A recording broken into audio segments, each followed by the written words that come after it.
A healthy population. Experts agree it is the foundation of a society's economic and political stability. Yet despite monumental advances in medicine over the past few decades, there are still nations around the world facing serious challenges as they try to achieve just that. We're pretty fortunate in the United States. We have a very well-developed healthcare system. But if you look at the rest of the world, there's 6 billion people in the world, and most of that 6 billion do not have access to Western care medicine. The population continues to grow. We cannot possibly educate enough doctors in order to take care of that population in the foreseeable future. As with any population, a certain statistical percentage of people will have quite complicated challenges. And really our healthcare system isn't geared towards addressing those complicated challenges. Making these challenges even harder to overcome is how quickly disease can spread around the world. As people move freely from country to country, so does the risk of spreading infection. While in countries like Belize or other third world countries, which are even worse, they don't even have the basics. They don't even have immunizations, sanitation, clean water. So it's a multifaceted effect that is beyond just healthcare, but I mean it goes on to those things that support a good healthcare system. Maintaining access to high-quality services is a constantly challenging situation. Many of the villages in the south of Belize, for example, will have maybe just a few hundred people, but they may be hours or sometimes as much as a day away from the nearest clinic or the nearest hospital. Because health is a global problem, humanitarian organizations have taken an active role in providing impoverished areas with the knowledge and assistance to build a sustainable medical community. We're very fortunate in this country to have the most advanced health care in the world, and therefore, we are in the best position of any country in the world when it comes to helping other countries develop sustainable health care infrastructures. 90% of what most docs do can be done by a mid-level provider, like a nurse practitioner or a specially trained PA. There's another 10 to 20% of what we do that can't be done by them that really needs our expertise. Technology actually can be the answer. So if we have a combination of education through distant education via the telemedicine or teleconferencing, you can start training people like that to go out and give that health care. I'm doing a project to try to encourage the use of telemedicine. We have a telemed unit down here, and what I do is I set up consultations between doctors and patients here in Belize and specialist doctors in the States. Positive changes are being made around the world through a network of volunteers and advancements in technology.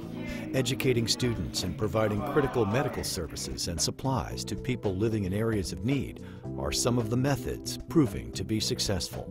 To see these organizations do work that that I see happening here in Belize, and the technology that they've shown me today, where you're essentially logged on to have consultations with physicians and nurses and nurse practitioners back in the U.S., to go back and forth, to use this medium for teaching, to use this medium for consultations, to have a radiology chart read. It's tremendous. What InterVol have become for us is not a crutch, not an aid from time to time that we somehow rely upon. What they've become for us is an integral component in building the capacity of the Belizean health system to be able to sustain itself for the future.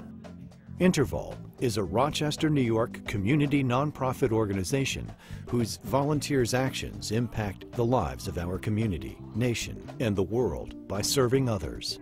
By creating a bridge between local hospitals and medical professionals in other countries, InterVol is making a difference in people's lives around the globe. InterVol also works to recover and redistribute medical supplies and equipment to areas of the world that need it most. The central core and mission of InterVol is really to teach others to give back. And if we can learn to do that, if we can teach the next generation, then we're in pretty good shape, because they'll teach the next generation, and the next generation will be self-sustaining. I think that it's something that really works. I think it's a way that we can directly impact other people's lives. It's a way that we can affect positively healthcare in other countries. It's a social sort of benefit. The idea being that you can take something that's not useful elsewhere and recycle it. That's one part of it. The second part is you can have people volunteer and do some really good service overseas and produce a benefit there. Each year, through the hearts and hands of its volunteers, the world is touched by InterVol's mission and the programs it has developed.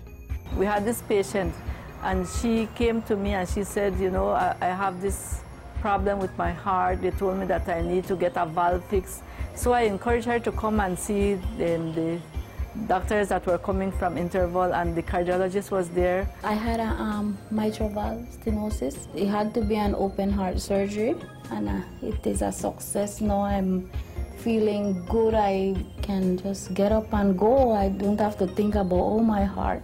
InterVol's Volunteer Medical Professionals program helps those in need by partnering with local primary care clinics and hospitals to facilitate medical consultation and treatment in areas where access to care is limited. What we tried to do was put groups of doctors and nurses who work together from Rochester to go on a trip together to provide health care to those in need. I started volunteering with InterVol back in the 90s. It's just so good to know that you've done some people that don't have access to good medical care, a service, you know, and make their lives better. Because a lot of nurses, physicians, or other type of technicians, whatever, cannot give of their time as far as leaving and traveling. And so we have telehealth hookups where we are linked into Belize right now, where physicians or nurses, teachers or whatever from Rochester can link to that hospital and be able to give consults to patients, to be able to provide education for nurses and physicians. InterVol's Recovery of Unused Medical Supplies program, also known as RUMS, actively recycles up to 4 tons of medical supplies each week and distributes to more than 17 local humane societies, 6 local school districts, and over 75 hospitals and clinics worldwide. Every hospital has a problem with waste, so there's a lot of things that we throw away. And I've been a nurse working in a hospital for the last 30+ years. And one of the hardest things is to constantly throw things in a garbage can that you know that probably could be used somewhere else. We're bringing used but functioning medical equipment that's dated by our technology into the third world where they have nothing. Taking its efforts one step further, InterVol's Friends Across Borders program actually helps shape communities and the people that live in them by supporting local schools as well as providing supplies for area children. The program also creates and offers opportunities for civic engagement through ongoing volunteer activities, reinforcing the idea of teaching through doing. Friends Across Borders really was given birth to out of our recycling program, where our volunteers who are from the community, high school and college kids, wanted to do more. And they wanted to have programs of their own where they can get involved and get immersed in a new culture and overseas. InterVol, making a difference in people's lives by providing priceless and critical services that matter. For more information, please visit intervol.org.